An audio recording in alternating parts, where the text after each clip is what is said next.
Hi friends, welcome to my channel. ఈరోజు promo చూసిన తర్వాత కళ్యాణ్, పవన్ అండ్ రీతూది ట్రయాంగిల్ లవ్ స్టోరీ అని ఎంతమంది అనుకుంటున్నారు? దాని గురించి మనం మాట్లాడుకుందాం. అసలు సుమన్ అండ్ సంజనాకి మధ్య గొడవ ఏంటి అండ్ కెప్టెన్సీ కంటెండర్ టాస్క్ గురించి మనం మాట్లాడుకుందాం.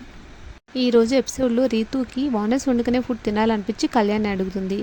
కళ్యాణ్ అండ్ ప్రియా డిస్కస్ చేసి రీతూని ఎంటర్టైన్ చేయమంటారు. ఎలా అంటే కళ్యాణ్ని ఫ్లర్ట్ చేయమంటారు. అదే మనకు ప్రోమోలో చూపిస్తారు. ఎపిసోడ్ చూసిన తర్వాత నాకు అర్థమైంది ఏంటంటే కళ్యాణ్ రీతు మధ్యలో లవ్ ట్రాక్ ఏమీ లేదు, కానీ పవన్ అండ్ రీతు మధ్యలో అయితే ఏదో నడుస్తుంది. ఎందుకంటే రీతు పవన్కి ఫుడ్ తినిపించడం, పవన్ రీతుకి ఇష్టమని బ్లూ షర్ట్ వేసుకోవడం, రీతు పవన్ని చాక్లెట్ అడిగితే తను వెళ్ళి సంజనాని అడిగి రీతుకి ఇవ్వడం, ఇదంతా చూసిన తర్వాత సంథింగ్ అని నాకు అనిపిస్తుంది. మీరేమనుకుంటారో కమెంట్ సెక్షన్లో కమెంట్ చేయండి. తనూజ అండ్ ఎమాన్యుయల్ థమ్స్అప్ కోసం కొంచెంసేపు సంజనాని ఎంటర్టైన్ చేస్తారు. తనూజ అండ్ రీతు హరీష్ దగ్గరికి వెళ్ళి, సార్ అసలు ఏమైంది, ఇది ఒక గేమ్ షో కదా, ఇక్కడ జరిగినవన్నీ చాలా స్పోర్టివ్గా తీసుకోవాలి కదా అని చాలా పాజిటివ్గా మాట్లాడతారు. ఈ విషయంలో అయితే తనూజ చాలా గ్రేట్ అనిపించింది. అప్పుడు హరీష్ అంటాడు, నేను నా రియల్ లైఫ్లో కూడా ఇలానే ఉంటాను, మా వైఫ్తో మా అమ్మతో కూడా నేను ఇలానే బిహేవ్ చేస్తాను అని అంటాడు. అలా చాలా డిస్కషన్స్ అయిన తర్వాత ఫైనల్లీ తను తినడానికి ఒప్పుకుంటాడు అండ్ ఫస్ట్ టైం నవ్వుతాడు కూడా.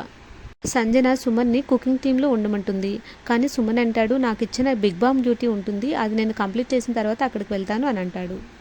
అప్పుడు సంజన అంటుంది, ఈ వర్క్ వేరే వాళ్ళకి ఇస్తా, లేదు అంటే నేను చేస్తా అని.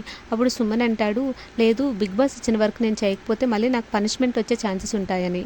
నాకైతే సుమన్ చెప్పింది కరెక్ట్ అనిపిస్తుంది, కానీ సంజన చాలా వరకు దీని గురించి ఆర్గ్యుమెంట్ చేస్తుంది. చాలా డిస్కషన్స్ అయిన తర్వాత ఎమాన్యుయల్ని కుకింగ్ అసిస్టెంట్గా పెడుతుంది.